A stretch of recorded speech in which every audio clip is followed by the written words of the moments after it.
حقیقت پلس کے معزز دوستو السلام علیکم۔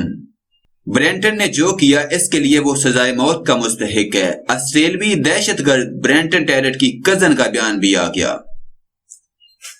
مزید ڈسکس کرنے سے پہلے آپ سے گزارش ہے چینل کو سبسکرائب کر کے بیل کے نشان کو دبا دیجیے۔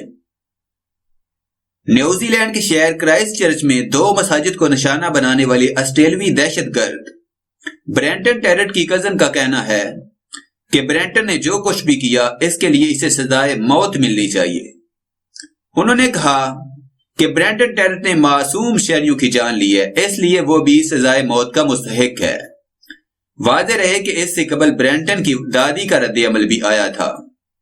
برینٹن کی دادی کا کہنا تھا کہ وہ ایک اچھا انسان تھا۔ جس برینٹن نے مساجد پر حملہ کیا میں اس سے ناواقف ہوں۔ 94 سالہ خاتون کا کہنا تھا کہ برینٹن کی یہ کارروائی پورے خاندان کے لیے کسی صدمے سے کم نہیں ہے۔ برینٹن کی دادی کا کہنا تھا کہ برینٹن سے متعلق یہ خبر دل دہلا دینے والی ہے اور ناقابل یقین ہے کیونکہ وہ ایک اچھا انسان تھا۔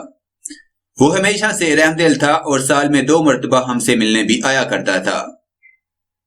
انہوں نے کہا کہ اس کی باتوں سے کبھی انتہا پسندی کی کوئی جھلک محسوس نہیں ہوئی۔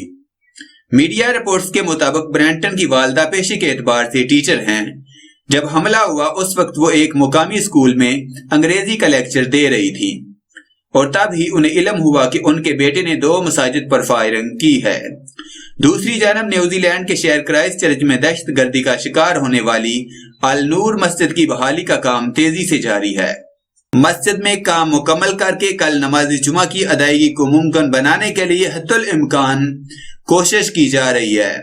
پولیس اور قانون نافذ کرنے والے اداروں نے مسجد سے حملے کے تمام ممکنہ بڑھئی، باغبان، قالین بچھانے والے اور دیگر مزدوروں کی بڑی تعداد مسجد کی بحالی کے کام میں شریک ہیں۔ نیوزی لینڈ حکام کا کہنا ہے کہ کام مکمل نہ کیا جا سکا تو نماز جمعہ سڑک پر ادا کی جائے گی۔ یاد رہے کہ گزشتہ روز نیوزی لینڈ میں جمعہ کے روز سرکاری ریڈیو اور ٹیلی ویژن سے اذان نشر کیے جانے کا اعلان بھی کیا گیا تھا، جبکہ ملک بھر میں سانحہ کرائسٹ چرچ کے پیش نظر 2 منٹ کی خاموشی اختیار کر کے شہید ہونے والے مسلمانوں کو خراج عقیدت پیش کیا جائے گا۔